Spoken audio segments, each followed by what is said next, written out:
जी नाज़रीन, इस वक्त लिबर्टी चौक में हम लोग मौजूद हैं और यहाँ पर लोगों की एक कसीर तादाद यहाँ पर मौजूद है और इमरान खान की कॉल पर यहाँ पर लोग आए हैं। महंगाई के ख़िलाफ़ यहाँ पर निकले हैं लोग। हमारे साथ डॉक्टर आमिर साहब मौजूद हैं, इनसे बात करते हैं। जी अस्सलाम वालेकुम। जी सर, क्या कहेंगे इस इम्पोर्टेड हुकूमत के हवाले से जो इमरान खान ने कॉल दी है और लोग आज एक बड़ी तादाद में पूरे मुल्क में लोग निकले हैं, आपको क्या लगता है कि आवाम की इस इतनी बड़ी तादाद के बाहर निकलने से हुकूमत के ऊपर या पाकिस्तान के जो मुक़्तदर हल्के हैं, जो इदारे हैं, उनके ऊपर कोई असर पड़ेगा? आवाम का उनके ऊपर कोई रद्द-ए-अमल आएगा? नहीं, उनके ऊपर असर ऑलरेडी पड़ चुका हुआ है। अगर आप देखें, ये चीफ मिनिस्टर है, फाइनेंस मिनिस्टर है, प्राइम मिनिस्टर है, फॉरेन मिनिस्टर है, ये सारे लोग मिनिस्टर बने। क्या आपने देखा कि मैसेज ने निकल कर इनकी कोई सेलिब्रेशन की? कोई बंदा आया या इन्होंने पंजाब के अंदर कॉल दी, क्या ओ यार हमारी हुकूमत बन गई है, तो अब खुशियां मनाते हैं? कहीं भी आपने देखा? आप रिपोर्टर हो।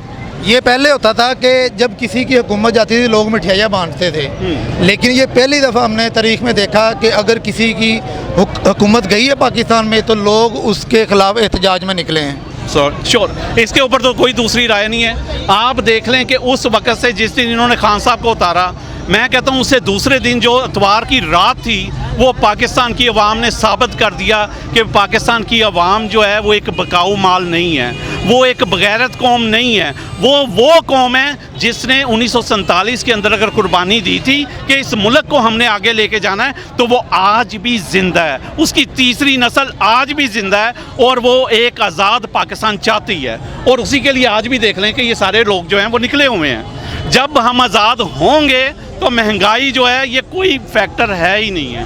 असल सबसे बड़ी चीज़ जो है वो हमारी आज़ादी है, जिसके लिए हम लोग स्ट्राइव कर रहे हैं। अच्छा, ये हुकूमत कहती है कि ये जितनी भी महंगाई आ रही है ये इमरान खान की वजह से आ रही है, जो उन्होंने सुरंगें खोदी थी, बारूदी सुरंगें खोदी थी, उसकी वजह से आ रही है। आप क्या समझते हैं इसके ऊपर, आप क्या कहना चाहेंगे? तो यार छोटी सी बात है, वो सुरंगें क्या खोदी थी? आप कहते हैं जी IMF के साथ मुआहदा हुआ था, आप यही कहते हैं ना कि IMF के।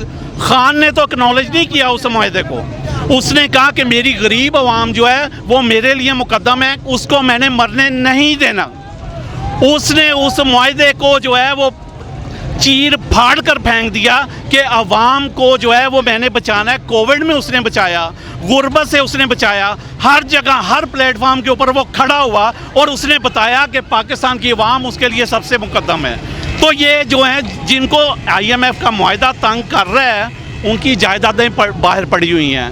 अंडर सेक्रेटरी लेवल के लोगों को वो केक खिलाते हैं कि खुदा न खास्ता 300 जो प्रॉपर्टी हमारी लंदन में पड़ी हुई है उसकी तरफ कोई देख ना ले, उसकी तरफ कोई देख ना ले। और बकाया जो बुज़दार साहब ने 2 लाख एकड़ ज़मीन जो है वो वागज़ार करवाई थी, जो सरकार की ज़मीन थी, इन लोगों की सरज़मीन थी, वो उन्होंने वागज़ार अपने 3 साल 8 माह के महीने में करवाई है।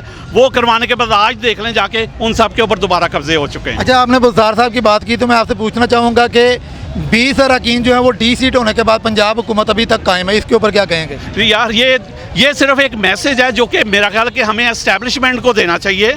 ये क्रेडिट जो है वो बाजवा साहब को जाता है, ये बजाय किसी और को देने के। ये जो तमगे हैं ना, ये बाजवा साहब अपने सीने पे ऊपर लगा रहे हैं, जैसे जनरल न्याजी ने 1971 में लगवाए थे। जनरल न्याजी को लोग आज तक नहीं भूले थे और मेरा दावा है कि क़यामत तक जनरल बाजवा को भी नहीं भूलेंगे, क्योंकि जनरल बाजवा वो बंदा है जिसकी वजह से हम आज सड़कों के ऊपर मौजूद हैं और हमें चीख चीख के जो है अपनी अगली नस्ल की सर्वाइवल के लिए जो है वो बाहर आना पड़ रहा है। नहीं तो हम लोग जो है घरों में सुकून के अंदर बैठे होते ना। लोग रमज़ान में बैठे हैं ना ईद में बैठे हैं। और उस वक़्त से जब ये बाजवा जो रजीम बाजवा डॉक्ट्राइन, ये बाजवा डॉक्ट्राइन जो है हमारी पूरी कौम के लिए फंदा साबित हुआ है। इस बंदे ने जो किया है, इस बंदे ने जो किया है, हमें तो किसी दुश्मन की ज़रूरत नहीं है। आज आप कह रहे हैं कि इंडिया हमारा दुश्मन, कहाँ दुश्मन है यार हमारा? सारे के सारे लोग जो हैं, ये 22 करोड़ आवाम जो है, किसी के घर में चले जाएं उनके बच्चे बिलक रहे हैं, उनके पेट से बददुआएं निकल रही हैं। बाजवा साहब आपके लिए उनके पेट से बददुआएं निकल रही हैं। वो कहते हैं कि कौन सा टाइम था कि जिन्ना साहब ने हमसे वादा किया था कि पाकिस्तान जो है वो तमाम पाकिस्तानियों के लिए खुशहाली का बाइस बनेगा। आज हमें मौका मिला कि हमें कोई हेल्थ कार्ड मिला तो हमें एहसास हुआ कोई 10-12 लाख रुपया जो है किसी गरीब की जेब में पड़ा है। लेकिन एस्टेब्लिशमेंट को उसकी तकलीफ हुई। कंटिन्यूस 2 सालों के अंदर 6% GDP के लिहाज से पाकिस्तान ग्रो कर रहा है। इसकी एस्टेब्लिशमेंट को तारीफ हुई कि क्यों वो सारे प्लाट जो हैं, जो DHA के थे, जो कंटोनमेंट के थे, जो सिर्फ इन्होंने अपना हक तस्वर किया हुआ था, आम आदमी को इमरान खान ने दिया तो दिया क्यों? और अगर आम आदमी को कुछ मिला तो ये तकलीफ किसको हुई? पाकिस्तान की इस्टेब्लिशमेंट को। मैं दावे से कहता हूं, जिस तरह 75 साल अमरीकी इस्टेब्लिशमेंट के ख़त्म हो चुके हैं, तो पाकिस्तानी इस्टेब्लिशमेंट का भी दौरे हुकूमत ख़त्म हो चुका है। सर, मेरा आखिरी सवाल है आपसे, ये बताइएगा कि मरियम नवाज़ ने जब रिटायर्ड अफसरान ने जब एहतजाज किया इस्लामाबाद के अंदर, तो मरियम नवाज़ ने कहा कि अगर आपने एहतजाज करना है तो आप अपने जो तमगे हैं वो वापस कर दें और फिर आप एहतजाज करें और सियासत करें।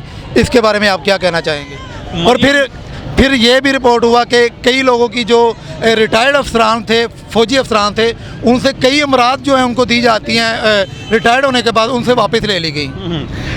मरियम के ऊपर और इस्टेब्लिशमेंट के ऊपर, क्योंकि अब वो एक ही सिक्के के 2 रुख हैं, उनको जो है फ़र्क नहीं किया। वोट को इज़्ज़त इतनी खूबसूरत इस शरीफ फैमिली ने पाकिस्तानियों को लेके दी है कि अब एंड के ऊपर एक वाक़या था हमारा कि जब हम लोग जो हैं वो कर्ज उतारो मुल्क सवारो, ये मुल्क की तरफ जो है हम लोग मुल्क आज़ाद होने लगा है, एक वो सीन देखा था।